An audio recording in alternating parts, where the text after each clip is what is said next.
I am as disappointed in the Chicago Bears as I have been in the last 10 years, and that's saying something.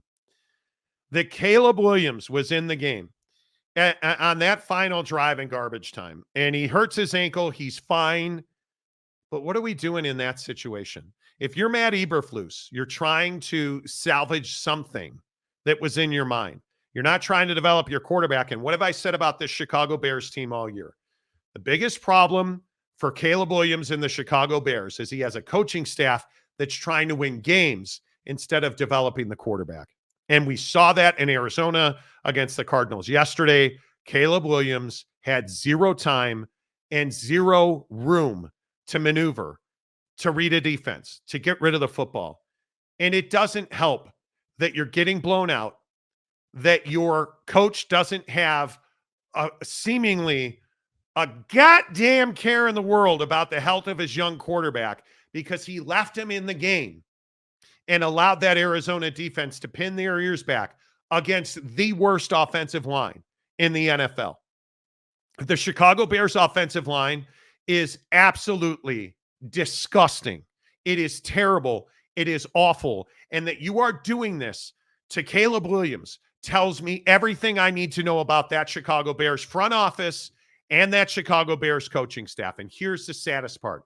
Right now, as we are taping this show, doing it live to tape, it is 8:30 in the morning in Chicago, and they still have not fired Matt Eberflus.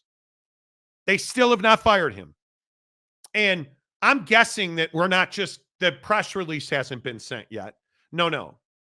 Matt Eberflus is going to coach the rest of the season, which is a dereliction of duty, in my opinion. You're going to get Caleb Williams killed.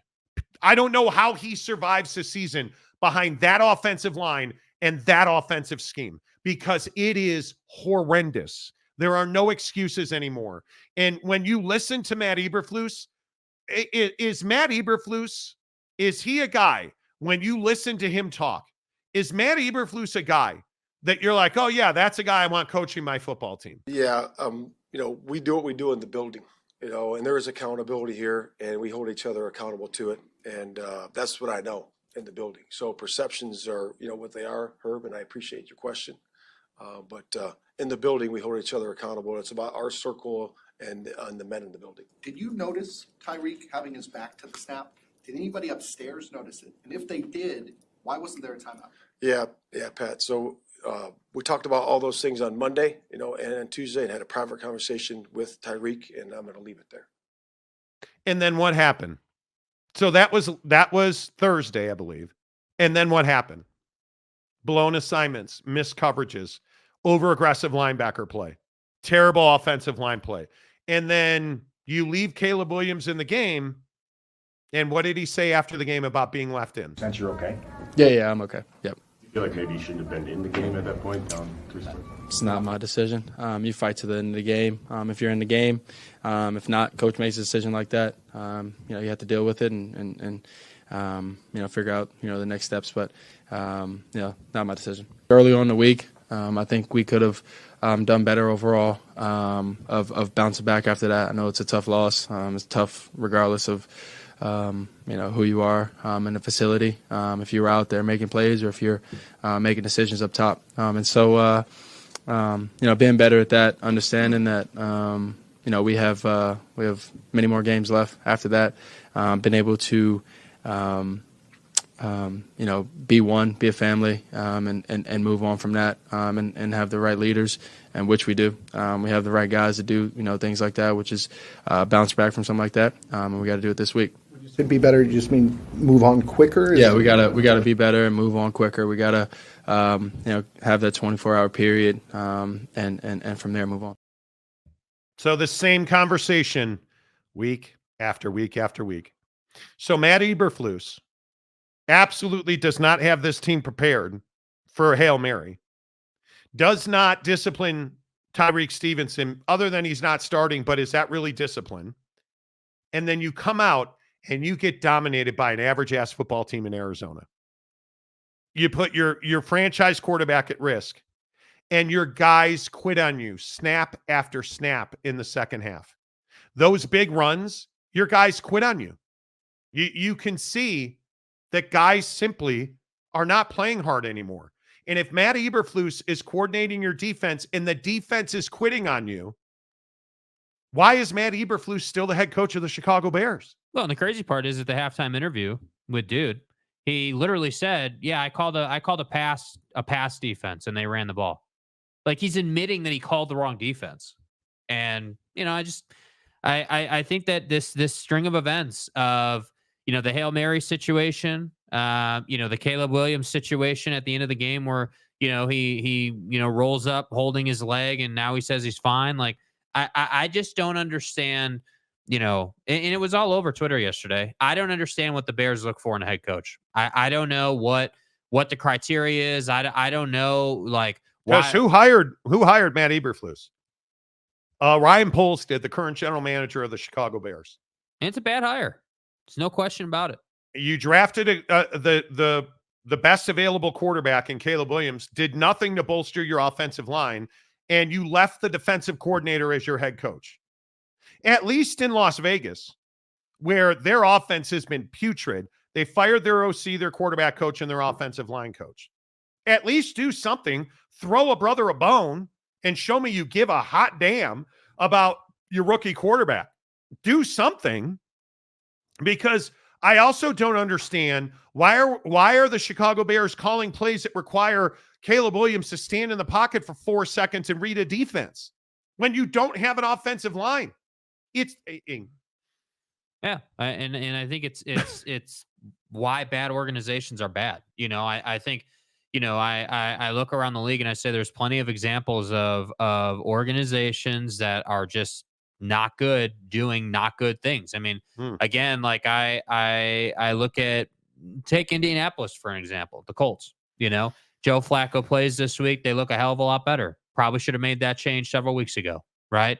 But because you took forever and you want to, try to extend the shelf life of Anthony Richardson, you delay what most people felt like was inevitable. And so I feel like with the Bears, it's kind of the same thing with Eberflus. Like, if you're Ryan Poles, are you not sitting here saying, man, dude, like, we're just not good. Like we have this great young quarterback who's got loads of talent, has shown us the potential.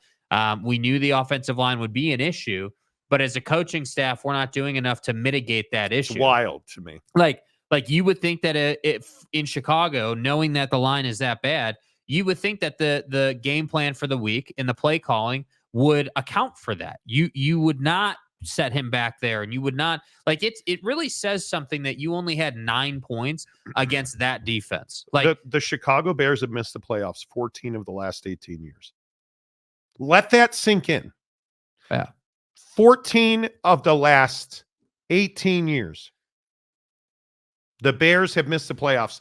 Their current playoff percentage chance is 14%. What are you hanging on to?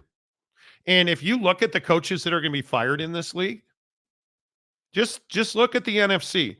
The Giants, the Saints, the Panthers, although that's a first-year head coach. You're telling me the Cowboys aren't making a change? The flipping 49ers are 4-4 and people want Kyle fired. Are you telling me the Chicago Bears aren't going to make a coaching change? I don't understand that in any way, shape, or form. You have the Las Vegas Raiders. Anthony Pierce is a dead man walking.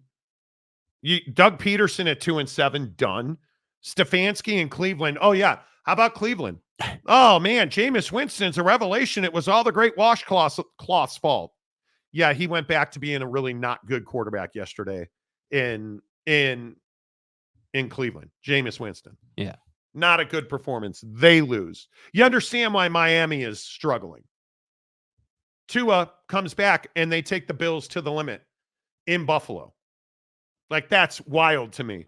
The Jets already made a change. You're a bad team. You got to make a change, right? Like the Dallas Cowboys. Are you telling me Mike McCarthy's coaching this team a year from now?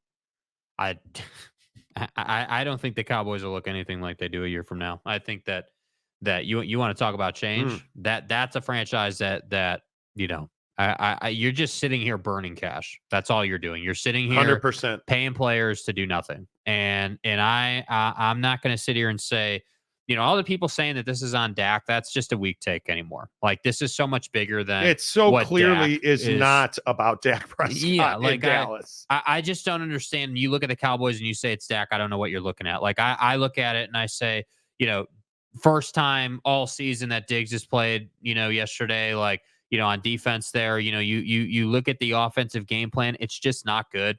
It's not good enough. The defensive game plan, to me, it's incredible. Like, you look at, again, Dan Orlovsky, first clip Dan Orlovsky post yesterday after the Cowboys game. First quarter, first possession. Cowboys are in base defense. Motion, the Falcons motion Bijan to the left. Nobody goes with them. First down. Like, you're not prepared. Tyler You- Algier. like, Yeah. Totally. That's exactly right. Like, You're not just, prepared. You're just not. So whether it's the Bears and their situation and their lack of preparedness to account for that offensive line, or to account for a Hail Mary, whether it's the Cowboys not being prepared on either side of the ball and just looking like a complete rudderless ship, whether it's the Browns, like the Browns and Jameis might be the best example. This cat threw 3 interceptions and none of them were good. And the thing that's shocking to me is you only ran with Nick Chubb 15 times. What were you looking at? What did you think? If you told me that Matt Eberflus was going to be fired as a head coach, keep him as a DC, and you're going to hire Bobby Slowick in Houston to be your head coach, dude, let's go. We're good to go. Right? Because then he's not your head coach. Matt Eberflus is a great defensive coordinator. Cannot be your head coach. Cannot be. If you told me that you were in, where does Bobby Slowick fit? Well, just about anywhere. But if you were going to tell me that I have a young quarterback and a bad offensive line and cap space to spend, give me Bobby Slowick, go buy me an offensive lineman, go draft me an offensive lineman, and let's go win games. Right. Because the Bears defense is more than capable of playing football. And I look at Dallas. Dallas has a terrible roster. Their roster construction is just horrendous. The way they've spent money, horrendous. How long it took them to sign their guys, horrendous. You're not fixing Dallas quickly, mainly because Jerry needs to get hit by a bus. Having said that, you're not fixing the Dallas Cowboys quickly. And then you look at Derrick Henry, speaking of the Dallas Cowboys, again, he ran that team to a victory. Yeah. And I ask, are the Baltimore Ravens better than the Kansas City Chiefs? I think it's close. I mean, the Ravens are, like, let's not forget, the Ravens are probably 2 bad Lamar Jackson throws away from beating the Chiefs, but that's probably true. You And know, that toe on the end line. The toe on the end line with Isaiah Likely. Like, I think on paper they're a better team. Yeah, I do. I think they finally, it took them a couple weeks to do it, but once they embraced using Derrick Henry instead of Lamar in the run game, that totally changed their season, because now, Derrick Henry's doing what he does. He's an absolute battering ram. He's absolutely feared by the defense. Man, has he been good. Yeah. And the fact that this is somebody who can run a dude over and can outrun your safety is wild. So, I mean, are they better? I mean, no, you lost to the Chiefs, but if you played it again and you played it at their place, yeah, I think you probably beat them. I think the Baltimore Ravens are probably the best team in the AFC. And I know that they're behind the Texans, but tell me the Texans aren't going in the wrong direction right now. The Pittsburgh Steelers, that's a bit of a revelation. Are you guys surprised about this? I had a dream about Russell Wilson. That was weird. Oh boy. That was weird the other day. He just popped into my dream. I was having you ever have those weird nights where you have like a weird dream cycle? I was talking to my high school best friend in a dream, and Russell Wilson just ran through the dream. Here I am. Dude. That's the life that I live. But they're kind of a revelation right after those losses to the Colts and Cowboys, and people are like, fire everybody. Now, all of a sudden, they beat the Raiders, Jets, and Giants. Is that something to write home about? Probably not, but they're winning games, right? And now they got to go to the Commanders, which, again, revelation. And what are people saying about the Commanders? Culture. Yes. Guys want to go to Washington all of a sudden to play for Dan Quinn, according to ESPN, right? And then in 2 weeks, we get Ravens and Steelers, and I'm here for it. I'm here for it. And Mike Tomlin's just going to do what Mike Tomlin does, which is crank out, 500, 600 seasons, and that's it. They won't win a Super Bowl, but they'll be in the playoff picture at the end of the year, probably playing for a wild card spot, that type of situation. And the vibes are better. And that's, I can't remember who I heard say it, but that to me is one of the best ways to characterize football teams in the NFL right now. Who's got the good vibes and who's got the bad vibes? Yeah. Because the Cowboys don't have good vibes. The Bears don't have good vibes. The Cowboys have terrible vibes. I'd agree. So that's just what it is. Mayor McCluskey, Derrick Henry is the most fun running back to watch in the NFL right now. Yeah. It's almost watching Derrick Henry run the football is almost as enjoyable as you guys hitting the like button and watching the likes go up on the channel. Hit the See what I did there. You could hit the like button. That'd be amazing. Roundabout. Jerry Jones always plays games with his players' contracts. It's not a mystery why their culture sucks there in Totally Dallas. agree. You lost so much money by waiting to pay CeeDee Lamb and Dak Prescott. It's crippling to you. Yeah. It is crippling to you. Loaner phone. I was doing that my damn self, Mike. Long weekend, needed Monday to recoup. Okay. Okay. Delaric. Ravens are better overall talent, but Chiefs got the edge on the head coach. Totally agree. Yep.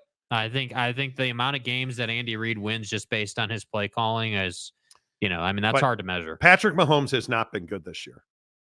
What do you guys make of this Jason Kelsey thing? Speaking of the Chiefs, what do you guys make? Did you guys see this thing? And I warn you, don't go watch the full video. The language that we have edited out of this video is horrendous. Yeah. Let me set it up for you. Jason Kelsey was at the Penn State-Ohio State game.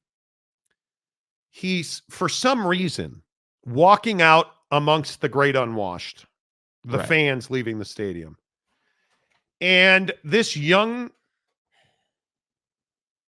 jerk of a fan decides it'd be a good idea to drop a horrendous homophobic slur on Jason Kelsey in reference to Travis Kelsey dating Taylor Swift. Obviously, we have edited this audio. Yeah. Obviously. But who did Jason Kelsey go too far here? Kelsey! Hey, Kelsey! Kelsey! Feel your brothers Kelsey, can I get a fist bump?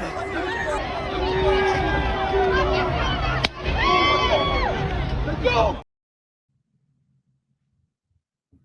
Ooh. Why do people do this? First of all, why do you want a fist bump from Jason Kelsey?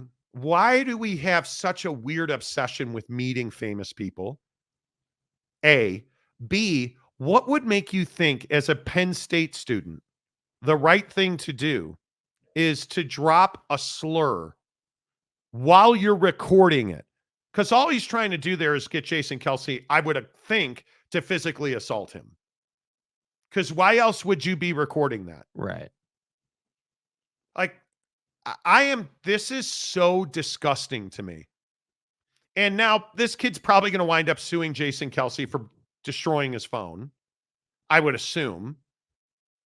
But how bad is this for the kid? It's a terrible You're look. a terrible human being. Yeah, I just don't understand. That's crazy. I don't question why someone would want a fist bump from Jason Kelsey. Jason Kelsey is a bit of a cult hero, right? Like someone who obviously had an incredible career, but this is someone who's a little bit in the new age, right? Does this podcast, New Heights, with his brother Travis, and they have a great thing, right? Like Jason Kelsey is absolutely They're a feel-good thing. Yes, Jason Kelsey and Travis Kelsey are absolutely a feel-good thing. And they're a good story. They're brothers. They went to Cincinnati. Yeah. They played in the NFL. They both won NFL championships. It's cool. So I get why dude wants a fist bump. I understand. But I think your best point is, why is Jason Kelsey putting himself in this position? We were talking about it because this is what Jake wanted to talk about in the pre-show meeting today when we walked into the studio and it was 13 degrees outside.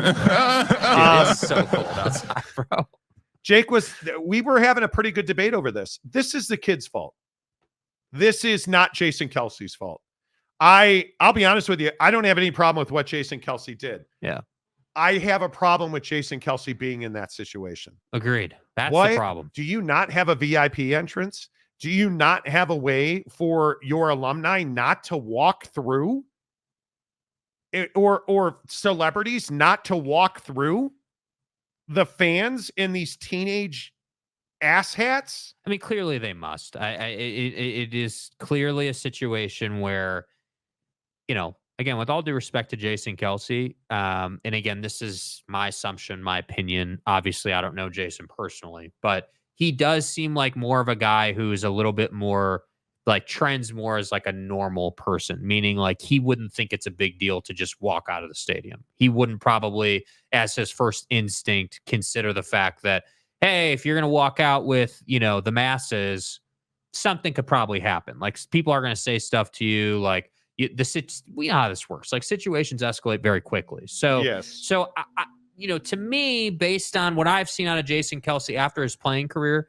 is over, he doesn't strike me as someone who's thinking about, oh, well, hey, I'm Jason Kelsey, Travis's brother. Like, obviously, this is a football game. Fans are going to know me. Like, people know my face, know my personality. Probably shouldn't be walking out just with everyone else. Probably should You're a celebrity. He was clearly there supporting Ohio State. I mean, he's from Ohio. He went to Cincinnati. But that's the thing I don't understand. People are stupid. Human beings are not smart. Right. This is this guy performing as the old David Letterman reference, a stupid pet trick. That's what I would call this. Yeah. And Jason Kelsey, again, he probably opened himself up to a lawsuit here. Now, the kid would have to out himself as to who he is. Yeah. And dropping that kind of slur is not something I would think people want to be known for. But at the same time, what's the kid probably got to lose? Nothing. So that's the problem, is that the kid just is going to do whatever he wants to do and trying to get a reaction. And, again, I tend to agree. I don't have a problem with what he did. Now, he didn't. I don't feel like Jason Kelsey assaulted him. He just took his phone and slammed it on the ground. He didn't punch him and then or picked anything. it up and walked away with it. Yeah. So I mean, cool. But the stadium guy, James, I'm not feeling good. Back to bed. See you tomorrow. Well, you guys are winless in conference. I get it. Tanner Plummer, that Jason Kelsey thing was crazy. Roundabout, I could have predicted this with Kelsey. Dude is not ready for that level of attention. yeah, see, I disagree with that.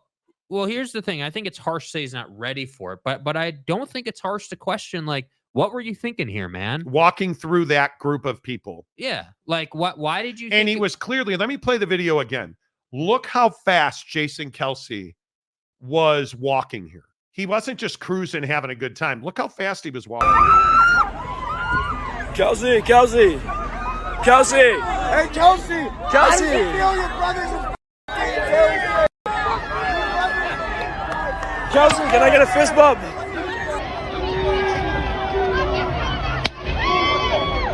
Let's go! He was like moving through that group with a 12er, by the way. But I just don't know why you thought it was a good idea to walk through that crowd. I don't think so. Roundabout sentiment is not entirely wrong. I think it's harsh to say he's not ready for it. I just think he didn't think about this. He didn't consider. He didn't say to himself, okay, we're going to this game. It's Ohio State, Penn State. Like, crowd's going to be tuned up. Obviously, after the game, people are going to be tuned up no matter what happens. Like, we need to have a plan for leaving this game properly. And I don't know. Again, don't know the situation. Don't know where he was walking to. Don't know. Like, I highly, highly doubt dude was walking to the parking lot to his car. Like, this is going to be a hell of a lot more downloads on their podcast this week, though, isn't there? Yeah. Because he will talk about this. Yeah, as he should. He should talk about it. Yeah, 100%. I don't know. Case Sumbry, wow, random Oak State shot. Am I wrong? I don't think it's a shot. I think it's the reality of the situation, bro. Yeah, they're not good. Yeah. Mayor McCluskey, good on Jason Kelsey. Mouth breathers think they can say whatever they want and have no consequences. But you know what this is? This is keyboard warrior guy on Twitter doing it in person and dealing with real world consequences. Yeah. F around and find out. Yeah. Right? I mean, Tanner, Jason is a man of the people. Why? Because you're an Eagle fan and you think you know Jason Kelsey? That's why he's great with the great unwashed, as you call them. I clearly is not a man of the people. Yeah. Because the right thing to do here is not to be amongst the people. And if you're going to be, you have to ignore them because idiots are going to say things. Yeah. You know, that kid is lucky Kelsey stopped at the phone. Well, I think it says something about him that he stopped at the phone. Ferris Connie's got to give out his name if he wants to press charges. I would agree with that. Eric and Raleigh. Get me a picture of the kid and screenshot of a tweet where he forgot to hit the pay button and I'll find him. Oh.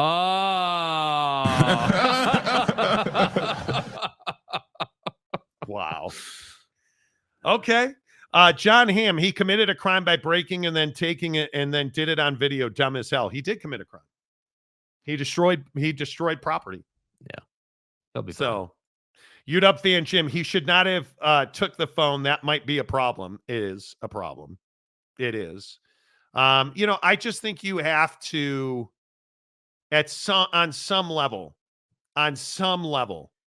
you have to learn that people are going to say stupid things. Bit of NFL breaking news as we were just discussing.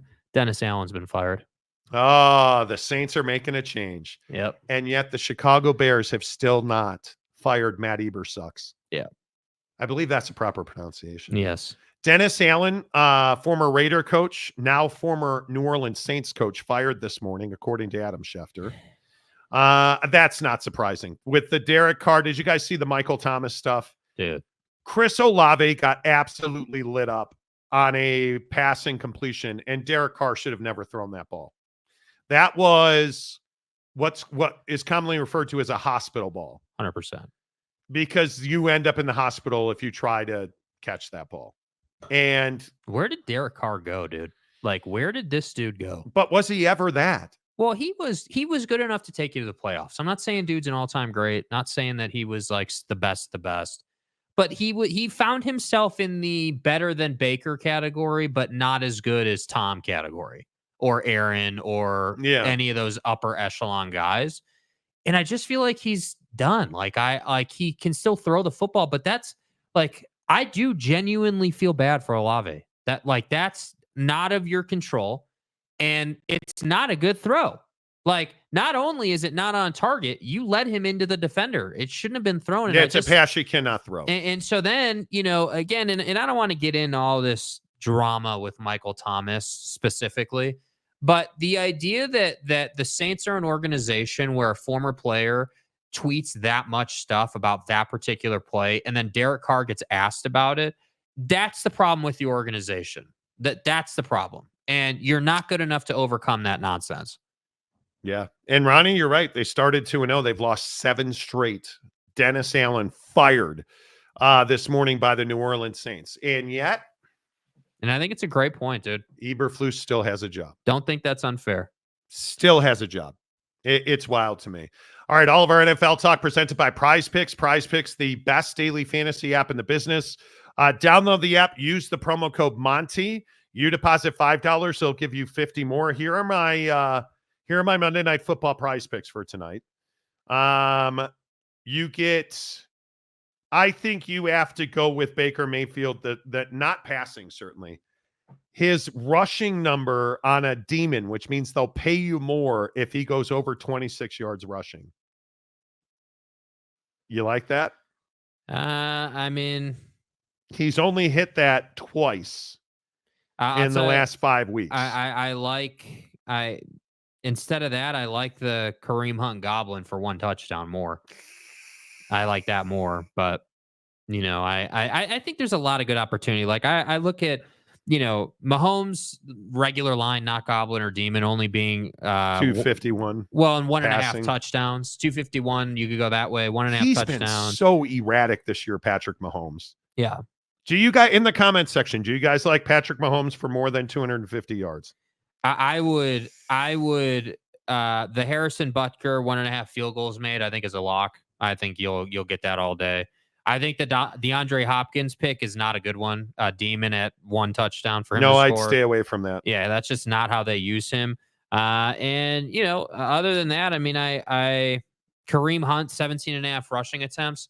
I think it's tough to know. Tampa Bay's got a propensity to play games where they're behind. You know, so Do you like Xavier Worthy for a touchdown tonight? I do. You do? I do. Yeah, I think Tampa's not, again, like I said, Tampa's not the same defense they once were. And because there's all this talk. The reason I like the Xavier Worthy thing so much is there's all this talk about Tyreek Hill being traded, right? There's all this noise about. Well, it's got to happen today, I think. Right. Yeah. But trade deadline's tomorrow. But my point is that all this, if as far as the Chiefs are concerned, there's all this noise about Tyreek and is he going back to the Chiefs, the Niners, where is he going? And if you're the Chiefs, you don't want to get involved in that if you can make Xavier Worthy the next Tyreek Hill. And that's why I think you're going to see he's going to get opportunities down the field. But you think you can? Yeah. I don't. Yeah. This year. I don't know about this year, but I think even if he's half of what Tyreek was for them, that's a dangerous guy. I mean, Travis Kelce, 5.5 receptions. Yeah. I think I got to go more. Yeah. I think I got to go more than that. Yeah. Kareem Hunt, 17.5 rushing attempts. I hate that one. Well, I think I'm going to go with you on Harrison Butker. But it's a goblin 1.5 field goals made. Yeah. I don't think I like that one. Does he have a demon offering? He doesn't. Not that I've seen. So I think that's where I would go. Field goals made for Harrison Butker is 1.5 on a goblin. That's the only thing they're offering. Okay, I'm not suggesting you take this. It's just a crazy number. The combo. Field goal yards combo, 111.5 between Harrison Butker and Chase McLaughlin. The better one combo is the longest field goal made. Yards combined, 47.5. I actually kind of like that. Harrison kicks 50 all day. Yeah, but the problem is, can you take two? Do you just throw in then oh my God. Rushing and receiving yards has some interesting ones. Passing touchdowns. Patrick Mahomes on a demon is 3 touchdown passes in this game. I don't think that's far-fetched. I think that's don't. No, I think that's a decent demon. I think he hasn't done that all season. Yeah. Stay away from it then. Baker Mayfield. I think Baker Mayfield's the one you go with. I think he'll have 2 touchdown passes. So I'm going on Monday Night Football tonight. Travis Kelce, more than 5.5 receptions. McLaughlin and Butker, 47.5 yards, longest field goal made. And Baker Mayfield, 2 touchdown passes. I'm doing a $5 flex play on that. Okay. So I think that's where we're. Where we're going. The only difference is I'm taking the Kareem Hunt 17.5 rush attempts. That's because you're a jerk. That's because you're a jerk. Only because he's had more in his last 4 games, so they've been running him more. Have the Bears fired Eberflus yet? They haven't. I haven't seen any Schefter bombs yet, so